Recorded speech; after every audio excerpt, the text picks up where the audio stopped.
하나님 말씀은 창세기 26장 12절에서 33절 말씀입니다. 이삭이 그 땅에서 농사하여 그 해에 100배나 얻었고 여호와께서 복을 주심으로 그 사람이 창대하고 왕성하여 마침내 거부가 되어 양과 소가 떼를 이루고 종이 심이 많으므로 블레셋 사람이 그를 시기하여 그 아버지 아브람 때에 그 아버지의 종들이 판 모든 우물을 막고 흙으로 메웠더라. 아비멜렉이 이삭에게 이르되 내가 우리보다 크게 강성한즉 우리를 떠나라. 이삭이 그곳을 떠나 그랄 골짜기에 장막을 치고 거기 거류하며 그 아버지 아브람 때에 팠던 우물들을 다시 팠으니 이는 아브람이 죽은 후에 블레셋 사람이 그 우물을 메웠음이라. 이삭이 그 우물들의 이름을 그의 아버지가 부르던 이름으로 불렀더라. 이삭의 종들이 골짜기를 파서 샘 근원을 얻었더니 그랄 목자들이 이삭의 목자와 다투어 이르되 이 물은 우리의 것이라 하매 이삭이 그 다툼으로 말미암아 그 우물 이름을 에색이라 하였으며 또 다른 우물을 팠더니 그들이 또 다툼으로 그 이름을 신나라 하였으며 이삭이 거기서 옮겨 다른 우물을 팠더니 그들이 다투지 아니하였으므로 그 이름을 르호봇이라 하여 이르되 이제는 여호와께서 우리를 위하여 넓게 하셨으니 이 땅에서 우리가 번성하리로다 하였더라. 이삭이 거기서부터 브엘세바로 올라갔더니 그 밤에 여호와께서 그에게 나타나 이르시되 나는 내 아버지 아브라함의 하나님이니 두려워하지 말라. 내 종 아브라함을 위하여 내가 너와 함께 있어 내게 복을 주어 내 자손이 번성하게 하리라 하신지라. 이삭이 그곳에 제단을 쌓고 여호와의 이름을 부르며 거기 장막을 쳤더니 이삭의 종들이 거기서도 우물을 팠더라. 아비멜렉이 그 친구 아후삭과 군대 장관 비골과 더불어 그랄에서부터 이삭에게로 온지라.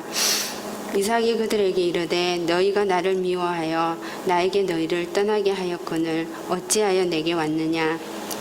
그들이 이르되 여호와께서 너와 함께 계심을 우리가 분명히 보았으므로 우리의 사이 곧 우리와 너 사이에 맹세하여 너와 계약을 맺으리라 말하였노라.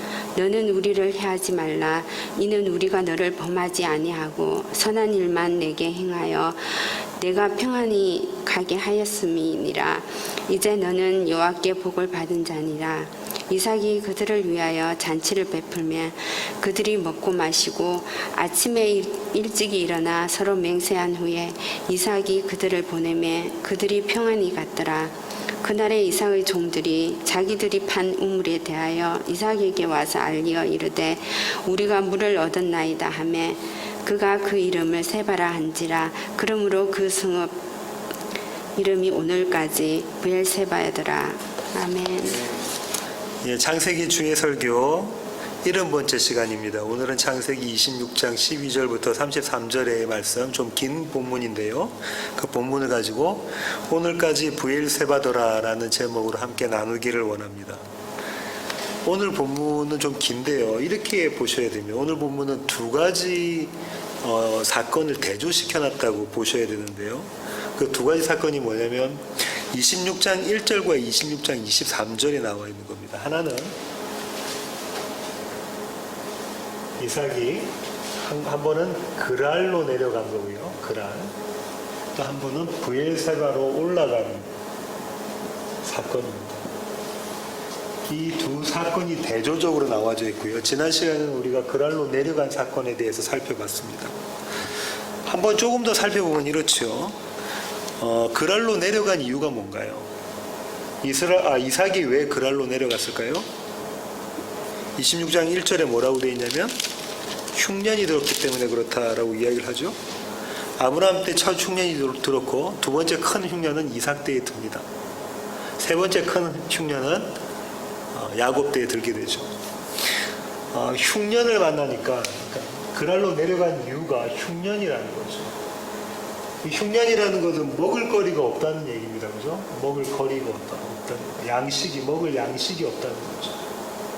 다시 말하면 뭐에 대한 이야기냐면 생명 없음에 대한 이야기를 하고 있고요. 생명 없음은 그 사망에 대한 이야기를 하고 있죠.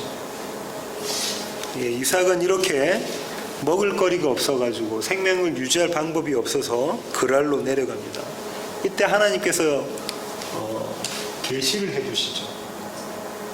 하나님이 나타나십니다. 하나님이 현현하시죠. 하나님의 나타나심.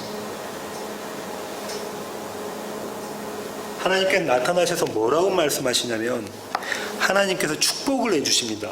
이스라엘에게 축복을 해주시는데요. 이 축복은 하나님께서 이삭에게 복을 빌어주시는 거잖아요.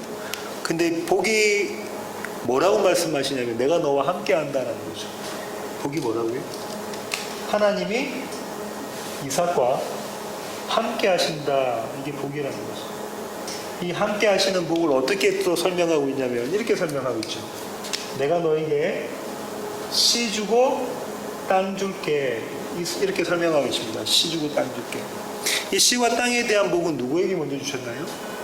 이삭의 아버지는 아브라함에게 먼저 주셨죠. 아브라함에게 주셨어요. 너로 하여금 큰 민족을 이루게 해서 이 땅에서 살게 하겠다. 내가 너에게 약속한 땅에서 살게 하겠다라고 말씀하시는 거죠. 근데 사실상은 이 씨와 땅의 복은 좀 더 거슬러 올라가면 첫사람 아담에게 주셨던 약속이죠. 생육번성 땅에 충만해라가 씨에 대한 거고요. 땅을 정복하라가 이 땅에 대한 약속이죠. 이 씨를 바울이 누구라고 부르죠? 아들, 자손 복수로 이야기하지 않고 단수로 이야기하고 있다라고 바울이 이야기하면서 이 씨를 누구라고 이야기하냐면 예수 그리스도다라는 이야기를 하고 있죠. 그러니까 아브라함의 아들 이삭, 또 이삭의 아들 야곱, 야곱의 아들 요셉 이렇게는 다 이 씨에 대한 모형이 예수 그리스도에 대한 모형인 거죠. 이렇게 하나님이 나타나십니다. 이렇게 하나님이 나타나시고 난 다음에 그 다음에 에피소드가 있어요.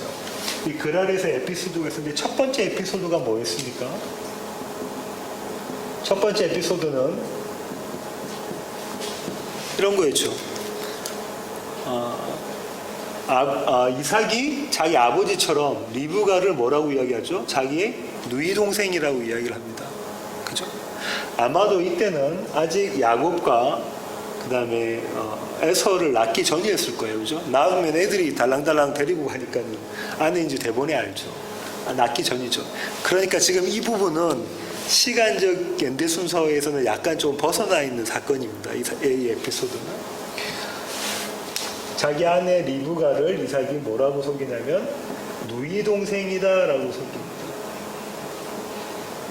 이렇게 속이는 것은 뭐에 대한 사실을 증명해 주는 거냐면 하나님께서 그랄에 있는 이삭에게 나타나셔서 너보고 너 애굽 가지 마. 왜냐하면 내가 너와 늘 함께 할 거야. 너에게 씨 주고 땅 줄게.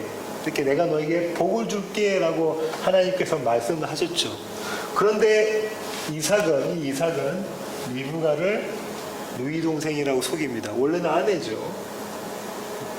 씨를 받을 땅이잖아요. 씨를 받을 땅인데 아내라고 하지 않고 누이 동생이라고 이야기합니다. 왜 그렇죠? 자기의 목숨을 보존하기 위해서 그렇죠. 자기의 생명, 이 생명을 지키기 위해서 그렇습니다. 리브가는 누구를 못 믿었던 거예요? 하나님을 못 믿었고 하나님의 약속을 신뢰하지 않았던 거죠. 네, 그랬습니다. 리브가가 아니라 이삭은, 제가 계속 이렇게 실수를 하는데요. 이삭은 그렇습니다. 이삭은 다시 말하면 뭐냐면 이 약속을 파기한 자예요. 약속을 파기한 자. 약속을 깨트린 거. 민호 형제 이렇게 브레이크한 거. 약속을 깨트린 거죠. 약속을 파기한 자입니다.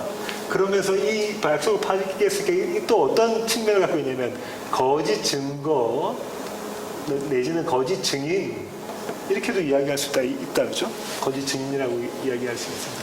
이삭은 지금 첫 번째 에피소드에서 리브가를 누이 동생이라고 속이는 거짓으로 증언하는 그 과정 가운데 뭘 설명하고 있냐면 하나님의 약속을 파기한 거고 하나님의 약속에 대한 거짓 증거를 하는 자다 이렇게 이야기를 할 수가 있죠.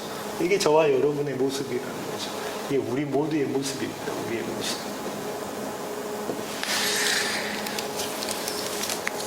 이 사건은 뭘 이야기하냐면 이삭은 하나님의 약속을 지킬 능력이 있다 없다? 없다라는 걸 이야기하는 거죠. 하나님의 약속은 누가 지켜내신다? 하나님이 지켜내시는 거다. 이삭의 어떠함으로 지켜지는 것이 아니다라는 것을 설명하죠. 그 다음에 12절부터 두 번째 에피소드가 등장합니다. 이 두 번째 에피소드는 오늘 본문부터 시작하는 건데 오늘 본문 한번 보실까요? 26장 12절 한번 보세요. 이삭이 그 땅에서 농사하여 그의 100배나 얻었고 여호와께서 복을 주심으로 그 사람이 창대하고 왕성하여 마침내 거부가 되어 양과 소가 때를 이루고 종이 심히 많음으로 이렇게 되어져 있네요. 이삭이 그의 농사를 지었는데 몇 배의 결실을 얻었다고 합니까? 100배의 결실을 얻었다고 하네요. 100배의 결실. 씨 한 개 뿌리면 이 씨가 밀 같은 거, 보리 같은 거 이거 뿌리면 그게 100배의 씨앗으로 열매를 맺는다는 거잖아요. 엄청난 수확입니다. 그죠? 당시에는 도저히 상상할 수 없을 정도의 수확인 거예요. 당시에는 요즘처럼 이렇게 농사 짓는 기법들, 기술들이 발전한 시기가 아니기 때문에 그렇습니다. 우리의 포커스는 어디에 맞추냐면 이 100배의 결실에 포커스가 맞춰집니다. 또 어떤 글자에 눈에 들어옵니까? 복을 주셨다, 여호와께서 복을 주셨다, 이런 복. 그 다음에 창대, 왕성, 부자, 거부, 아주 부자, 거부. 그죠? 그 다음에 양, 소, 종, 이런 단어들에게 눈이 들어옵니다. 그죠? 이런 단어들에 눈이 들어와요. 그래서 우리는 뭐라고 이야기하냐면 이렇게 이야기죠. 자, 봐라. 이삭이 복을 받았잖아. 하나님의 복을 받았잖아. 복 받는 비결이 뭐니? 이걸 찾아내야 되잖아. 이렇게들 이야기하기도 합니다. 복 받는 비결은 뭘까요, 그럼?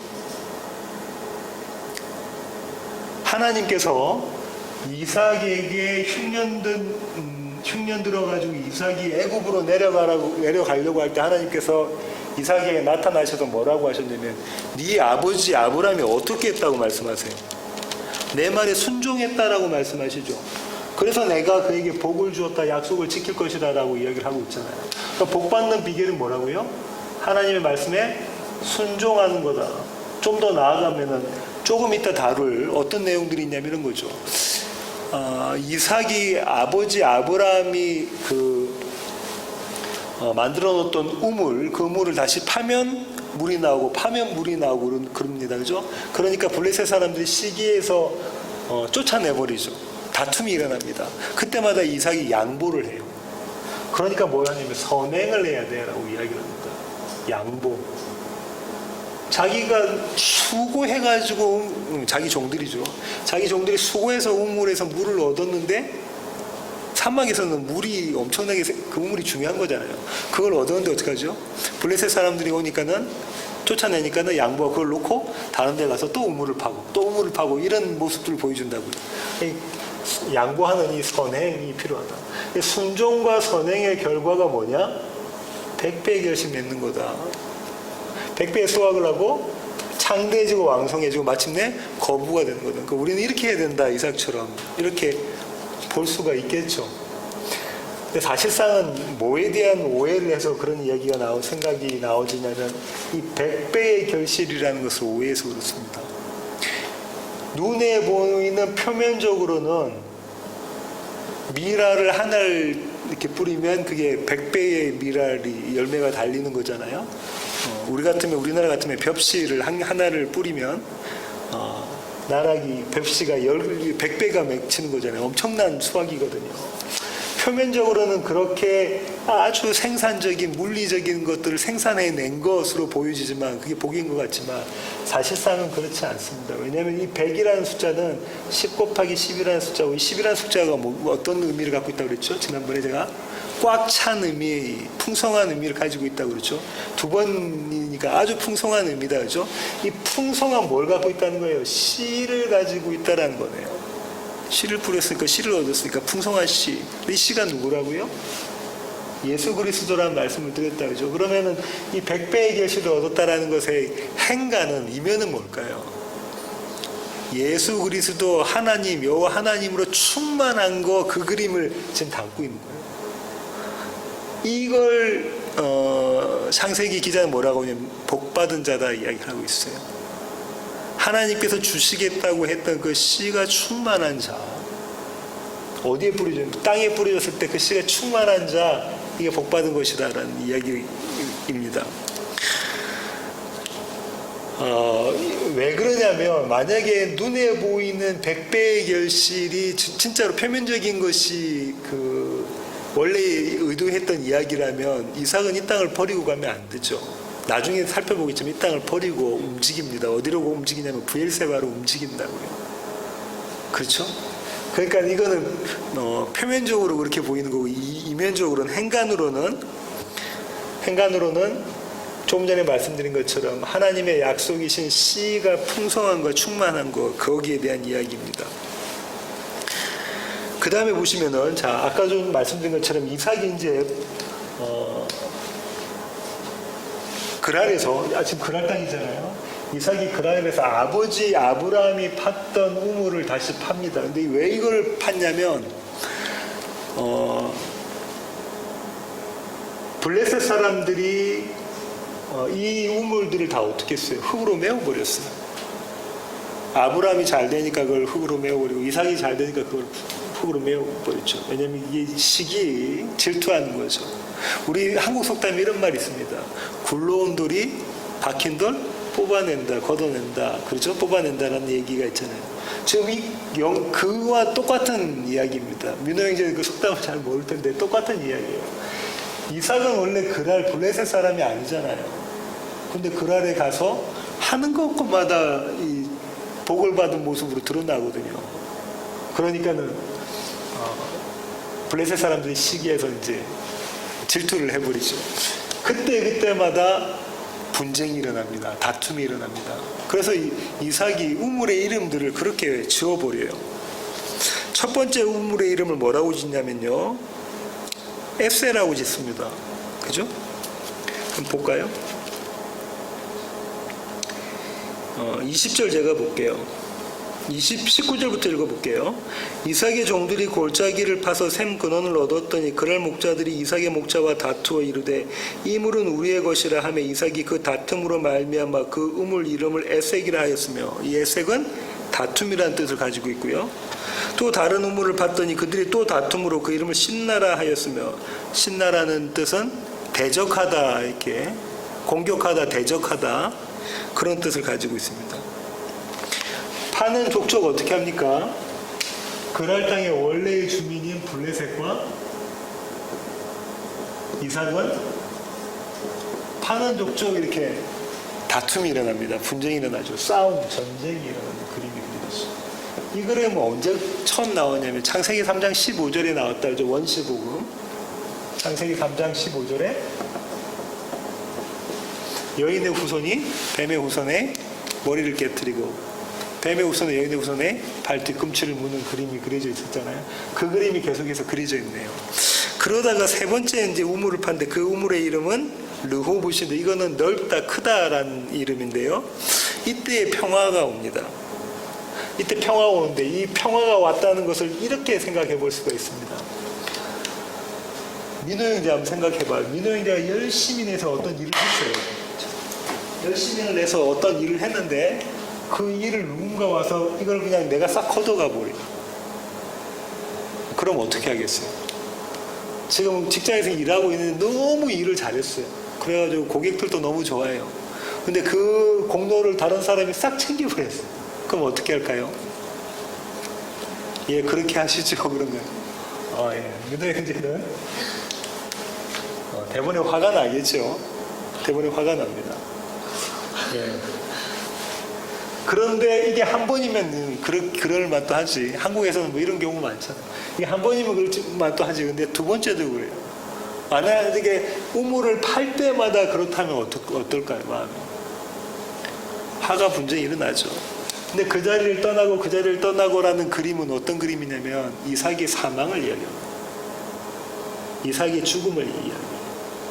이삭이 사망한 사람은 화를 안 내고 분쟁이 없잖아요. 그때마다 옮겨가는 것. 이삭의 사망을 이야기했는데 그 사망이 가능한 것이 뭐냐면 아까 100배의 결실을 얻었다고 그랬잖아요. 예수 그리스도로 충만한 그때의 모습이 어떤 모습이냐면 이렇게 사망의 모습이거든요. 분쟁 가운데 더 다투지 않고 사망하고 옮겨가는 그림이 그려져 있죠. 그때 맨 마지막에 세 번째 아까 그 르호보 넓다 크다라는 우물의 이름을 갖고 있는 그것이 주는 것이 뭐냐면 이제 그 땅에 평화가 오는 거죠. 언제 평화가 온다고요? 내가 죽을 때. 예수가 살고 내가 죽을 때 그때 평화가 오는 그림이죠. 그렇습니다. 여기까지가 그랄과 부엘세바의 대조. 그랄로 내려갔더니 부엘세바로 올라갔더니 이 두 대조 중에 그랄에 대한 사건들입니다. 그죠? 이제 부엘세바에 대한 사건들을 한번 정리를 해볼게요. 부엘세바도 처음에 부엘세바로 올라간 이유가 뭐냐면 다툼부터 시작했죠. 이삭의 종들과 블레셋 사람들과 자꾸 다투는 거예요. 우물 때문에 다투고 왜냐하면 이삭이 부자가 돼버렸거든요. 그 땅에 들어온 돌이 굴러온 돌이 그 땅에 있는 박힌 돌을 이렇게 끄집어내버린 형국이 돼버렸잖아요. 너무 부자가 되니까 다 시기하고 질투하고 블레셋 사람들이 그러면서 쫓아내고 있잖아요. 그 쫓아내면서 자꾸 올라간 데가 부엘세바로 올라가는 길입니다. 네, 쫓아내면서 올라가는 길이 부엘세바로 올라간 길이에요. 이때 부엘세바로 올라가자마자 하나님께서 또 나타나십니다. 아까 그랄로 내려갈 때 하나님께서 나타나셨죠? 동일하게 부엘세바로 올라갈 때 하나님께서 나타나십니다. 한번 볼까요? 24절 창세기 26장 24절 그 밤에 여호와께서 그에게 나타나 이르시되 나는 내 아버지 아브라함의 하나님이니 두려워하지 말라. 내 종 아브라함을 위하여 내가 너와 함께 있어 내게 복을 주어 내 자손이 번성하게 하리라 하신지라. 앞에 살펴봤던 하나님의 약속과 같은 거다, 그죠? 내가 너와 함께 하겠다.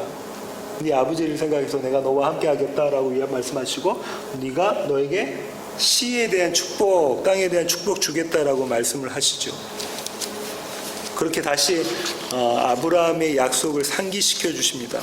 그때의 이삭이 그랄에서는 하지 않았던 무언가의 행위를 해요. 그게 뭡니까? 그 다음 절 뭐라고 하죠? 이삭이 그곳에 제단을 쌓고 여호와의 이름을 부르며 거기 장막을 쳤더니 거기서 뭐 했다고 그래요? 이삭이? 예배 드렸다. 저와 여러분이 오늘 드리고 있는 이 예배 드렸다라고 그래요. 제단을 쌓고 예배를 드렸다. 이렇게 이야기하고 하나님께서 계시되니까 내가 너와 함께 하겠다 하고 약속을 다시 한번 상기시켜 주시니까 예배 드려요. 이때는 예배 안 드리는 모습이었다죠. 예배 드리는 모습이었습니다. 그 다음에 한 가지 복선이 나오는데요. 아주 중요한 포인트가 나오는데 그 다음에 나와 있습니다. 예배 드리고 난 다음에 이렇게 이야기하죠. 이삭의 종들이 거기서도 우물을 팠더라. 어디서 우물 팠다고 합니까? 부엘세바에서도 우물을 팠다. 사막에는 반드시 우물이 있어야 됩니다. 물이 없으면 죽는 거니까. 물은 곧 생명이니까. 생명을 원하는 모습의 그림이 그려져 있습니다. 그 다음에 나오는 에피소드가 26절부터 31절까지인데요. 아비멜렉과 아우삭과 군대장관 비골이 등장을 합니다. 그들이 이삭에게 찾아온 목적이 뭡니까? 왜 그들은 이삭에게 찾아왔죠? 목적이 뭐라고 하죠? 너와 우리가 뭐 하자? 화친하자, 평화조약을 맺자, 화평하자, 우리 피스를 이제 나누자라는 거죠. 그렇게 화평하자라고 이야기를 합니다. 그리고 그 이유를 이야기하는데요. 그 이유가 뭡니까? 28절 한번 보세요. 그들이 이르되 여호와께서 너와 함께 계심을 우리가 분명히 보았으므로 이유가 뭐라고요? 여호와 하나님이 이삭과 함께 하신다라는 게 이유가 된다, 그죠? 그 다음 계속 읽어볼게요. 우리의 사이 곧 우리와 너 사이에 맹세하여 너와 계약을 맺으리라 말하였노라. 너는 우리를 해하지 말라. 이는 우리가 너를 범하지 아니하고 선한 일만 내게 행하여 네가 평안히 가게 하였음이니라. 이제 너는 여호와께 복을 받은 자니라. 지금 아비멜렉으로 대표되는 블레셋 사람들이, 아비멜렉이 블레셋의 왕이잖아요. 대표되는 블레셋 사람들이 지금 이삭 보고 뭐라고 이야기하고 있습니까?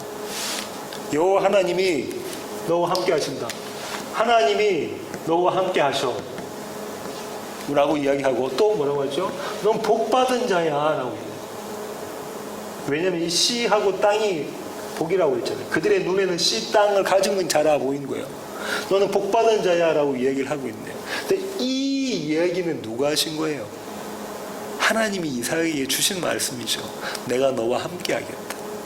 내가 너로 하여금 생육번성 그 다음에 땅을 정복하게 하겠다. 땅에 충만하게 하겠다. 씨 주고 땅 주겠다라는 말씀을 하신 거잖아요. 근데 누구의 입으로부터 이 고백이 흘러나오게 하죠? 아비멜렉의 입으로부터 이 고백이 흘러나오게 만들어내십니다. 하나님이 그 일을 하시는 거죠. 그렇습니다. 하나님의 약속이 성취된 것을 아비멜렉을 통해서 고백하게 하십니다. 그 다음에 32절부터 33절을 한번 보실까요? 그날에 이삭의 종들이 자기들이 판 우물에 대하여 이삭에게 와서 알리어 이르되 우리가 물을 얻었나이다 하매 그가 그 이름을 세바라 한지라. 그러므로 그 성읍 이름이 오늘까지 브엘세바더라.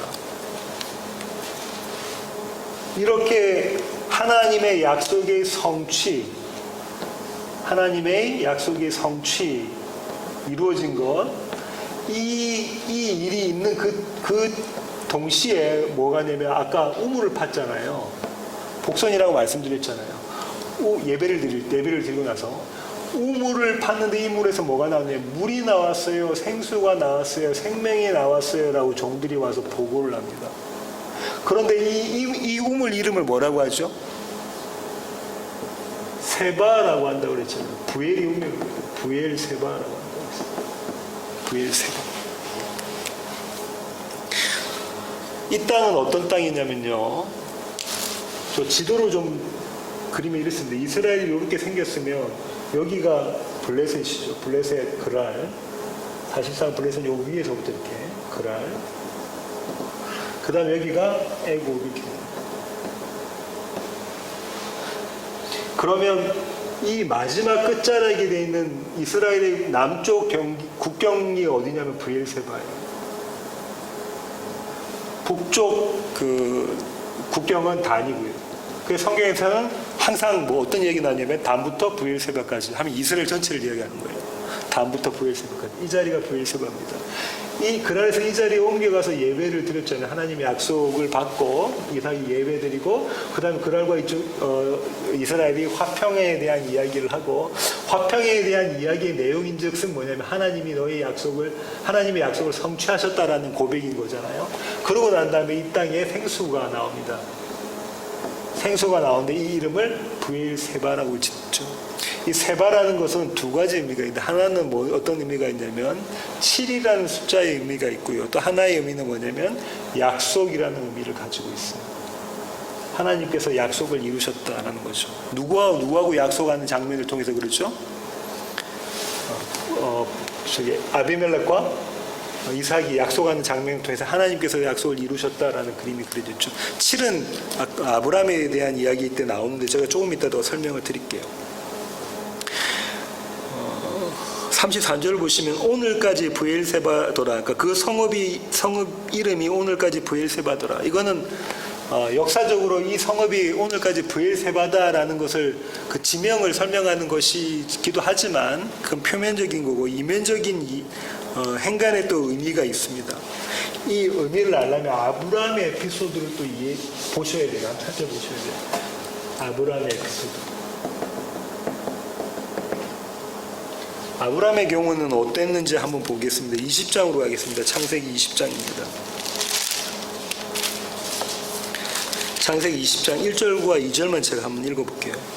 아브라함이 거기서 네게브 땅으로 옮겨가 가데스와 술 사이 어디에 거류했다죠? 그랄에 거류하며, 아까 이삭이 갔던 그 장소다, 그죠? 그랄에 거류하며 그의 아내 사라를 자기 누이라 하였으므로 그랄 왕 아비멜렉이 사람을 보내어 사라를 데려갔더니, 아들 이삭과 똑같은 모습이다, 그죠? 아버지의 모습을 이삭이 그대로 닮았죠. 그러고 난 다음에 이 에피소드에 대한 이야기가 쭉 전개되고요. 그 다음에 쭉 넘기셔서 21장 22절 보세요. 21장 22절. 22절부터 34절까지 제가 한번 읽어볼게요. 그때 아비멜렉과 그 군대 장관 비골이 오늘 등장했던 인물들입니다. 아브라함에게 말하여 이르되 네가 무슨 일을 하든지 하나님이 너와 함께 계시도다. 이거 이삭에게 똑같이 이야기했죠, 그죠? 아브라함에게 이야기한 겁니다. 먼저 누구의 고백이냐면 하나님의 약속을 아비멜렉을 통해서 아브라함에게 듣게 만드시는 거죠. 약속이 이루어졌다는 걸. 그런즉 너는 나와 내 아들과 내 손자에게 거짓되이 행하지 아니하기를 이제 여기서 하나님을 가리켜 내게 맹세하라. 내가 네게 후대한 대로 너도 나와 내가 머무는 이 땅에 행할 것이니라. 아브라함이 이르되 내가 맹세하리라 하고 아비멜렉의 종들이 아브라함의 우물을 빼앗은 일에 관하여 아브라함이 아비멜렉을 책망하며 아비멜렉이 이르되 누가 그리하였는지 내가 알지 못하노라. 너도 내게 알리지 아니하였고 나도 듣지 못하였더니 오늘에야 들었노라. 아브라함이 양과 소를 가져다가 아비멜렉에게 주고 두 사람이 서로 언약을 세우니라. 아브라함이 7 암양 새끼를 따로 놓으니 아비멜렉이 아브라함에게 이르되 이 7 암양 새끼를 따로 놓으면 어찌미냐. 아브라함이 이르되 너는 내 손에서 이 암양 새끼 7을 받아 내가 이 우물 판 증거를 삼으라 하고 두 사람이 거기서 서로 맹세하였으므로 그곳을 브엘세바라 이름하였더라. 그들이 브엘세바에서 언약을 세우며 아비멜렉과 그 군대 장관 비골은 떠나 블레셋 사람의 땅으로 돌아갔고 아브라함은 브엘세바에 에셀 나무를 심고 거기서 영원하신 여호와 이름을 불렀으며. 아브라함도 이삭과 동일한 얘기가 나오잖아요. 흉년에 대한 이야기가. 흉년에 대한 이야기에 직접적으로는 거론되고 있지 않지만 흉년의 의미를 갖고 있는 거죠. 그래서 그랄로 내려갔잖아요. 그 다음에 자기 아내 사라를 누이 동생으로 속이는 일이 있었잖아요. 뭐냐면 자기 아버지 이삭이 자기 아버지 아브라함도 똑같이 하나님 신뢰 못했다, 하나님 의지하지 못했다, 하나님 약속을 무시했다, 하나님 약속을 파기한 자다, 거짓 증언한 자다. 내 아내입니다라고 증언해야 되는데 뭐라고 증언했죠? 내 누이 동생입니다라고 증언한 자다. 아브라함 이삭하고 똑같은 모습의 그림이었죠. 그러고 난 다음에 하나님께서 간섭하고 개입하셔서 하나님께서 일을 하시고 두 번째 에피소드는 똑같이 아비멜렉과 그의 군대 장관이 나오죠. 그러면서 이 둘 사이에 뭘 하냐면 계약이라는 걸, 약속이라는 걸 하게 됩니다. 이 약속의 내용이 뭘 선포하는 거냐면 하나님께서 너에게 복 주셨고 너는 늘 하나님과 함께 있는 자다라고 이야기하죠. 근데 거기서 아주 중요한 단어가 한 개가 나와요. 중요한 문구가 나오는데 한번 보겠습니다. 22절 다시 보세요. 그때의 아비멜렉과 그 군대 장관 비골이 아브라함에게 말하여 이르되 네가 무슨 일을 하든지 하나님이 너와 함께 계시도다. 기가 막힌 얘기가 나오는데 이 기가 막힌 얘기가 뭐냐면 아브라함이 뭘 하든지 무슨 일을 하든지 하나님이 늘 그와 함께 계셨다는 거잖아요. 그럼 우리 이렇게 생각할 수 있잖아요.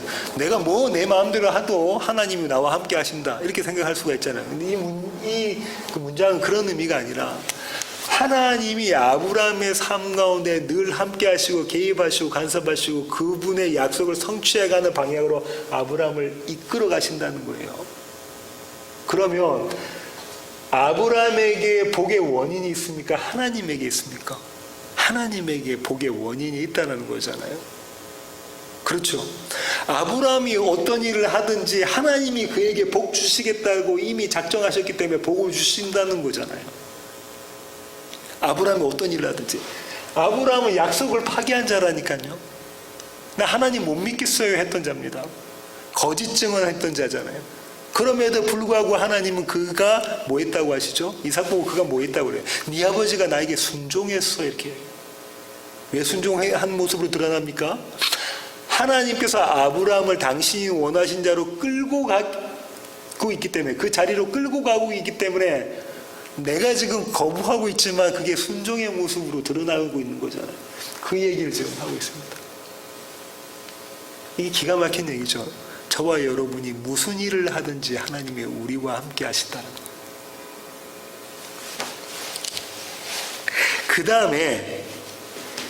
그 다음에요. 아브라함이 아비멜렉과 언약을 맺을 때 일곱 마리의 암양을 아비멜렉에게 주잖아요. 그리고 이걸 뭐라고 하냐면 언약의 증거라고 합니다. 언약의 증거. 7은 완전 숫자다 그러죠. 하나님의 숫자 그러죠. 완전 숫자. 이 완전 숫자인 하나님의 숫자인 이 7마리 양은 희생제물에 대한 이야기를 갖고 있고요. 이게 뭐에 대한 이야기일까요? 예수 그리스도에 대한 그림이 그려져 있다 그러죠. 예수 그리스도에 대한 그림이 그려져 있습니다. 그러면 이 부엘세바라는 담고 있는, 그래서 아까 부엘세바 할 때 세바가 7이라는 숫자도 된다는 거예요. 죄송합니다.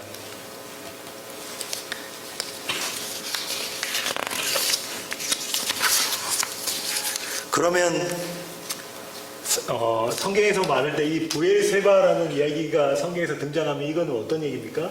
하나님께서 하나님의 약속을 반드시 성취하신다, 성취하셨다, 성취하실 것이다, 이런 이 의미를 이 부엘세바라는 게 담고 있는 거다, 알죠? 우리의 어떠함이 아니라 하나님 그분의 지혜와 열심으로 그 일을 반드시 이룰 것이다라는 것이 담겨져 있죠. 결론을 맺겠습니다.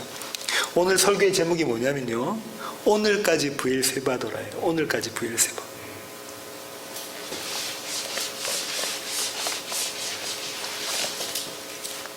이 부엘세바라는 이 지역이잖아요. 우물의 이름이고요.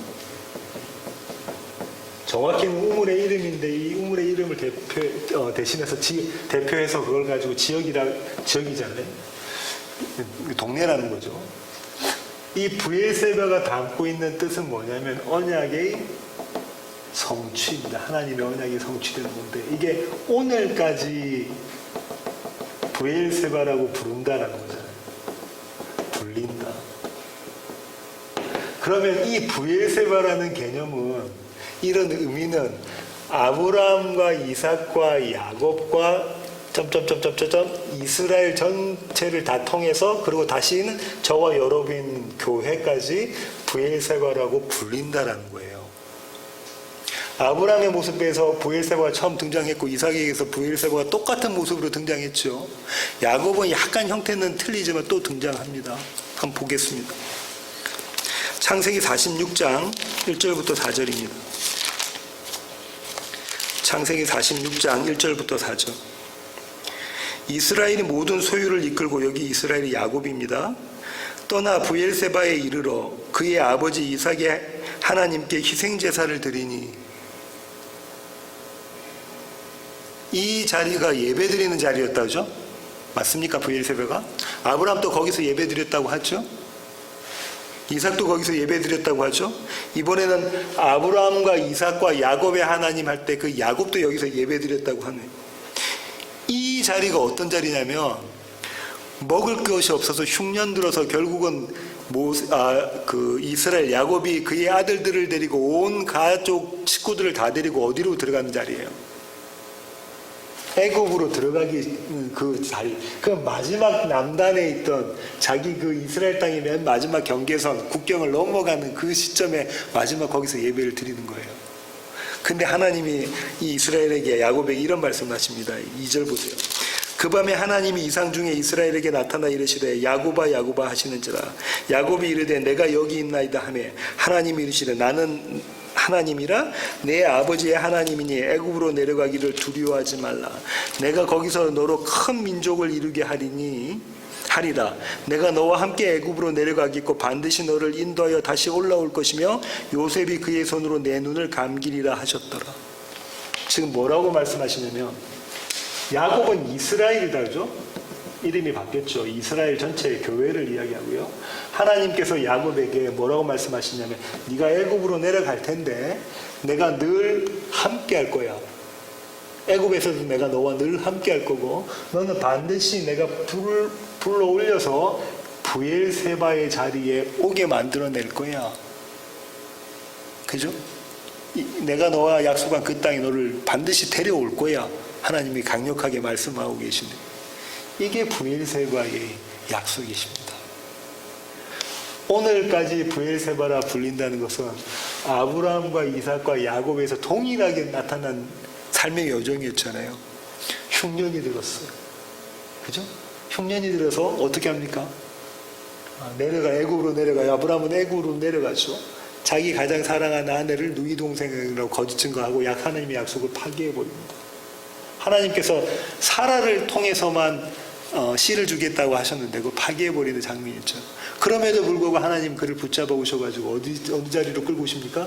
브엘세바의 자리로 끌고 오셔서 그로 하여금 예배드리게 하시고 그 주위에 있는 세상 사람들을 아비멜렉을 통해서 뭐라고 하죠? 네가 복받은 자고 하나님이 너와 함께 하신다. 네가 무슨 일을 하든지 하나님 너와 함께 하신 걸 내가 봤다라고 얘기를 하잖아요. 그 다음에 이삭에게도 그렇죠. 이삭이 또 흉년을 만납니다.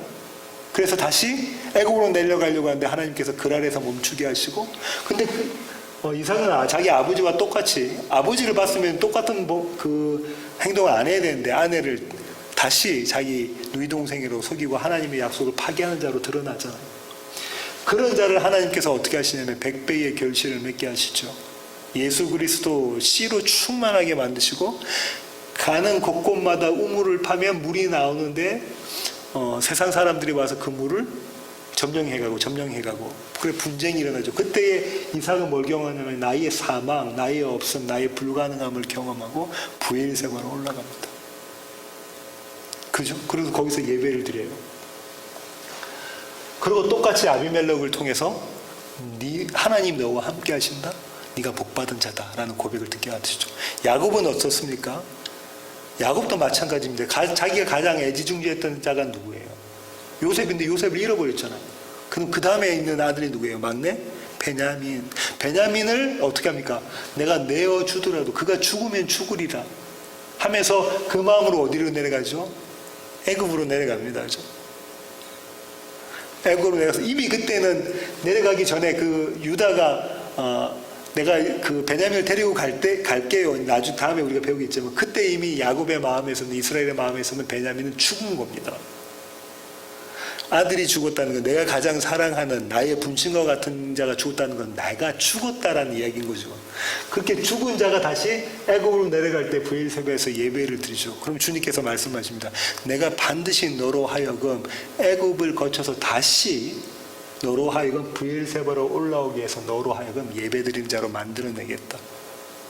애굽에 있을 때도 내가 너와 함께 하겠다라고 말씀을 하시죠.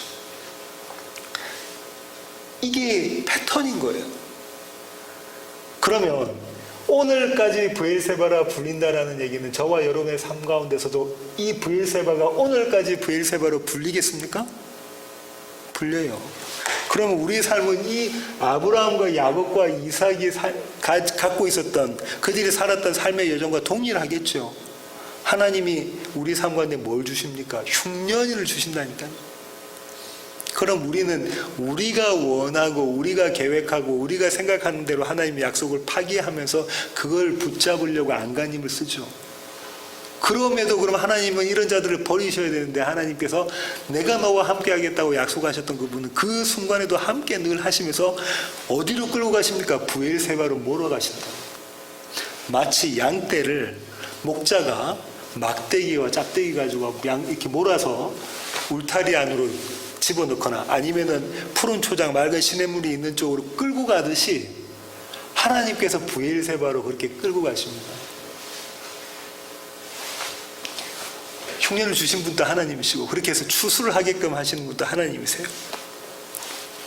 그런데 그 과정 가운데 아브라함과 이삭과 야곱이 공히 고백했던 것이 뭐냐면 나의 사망이에요.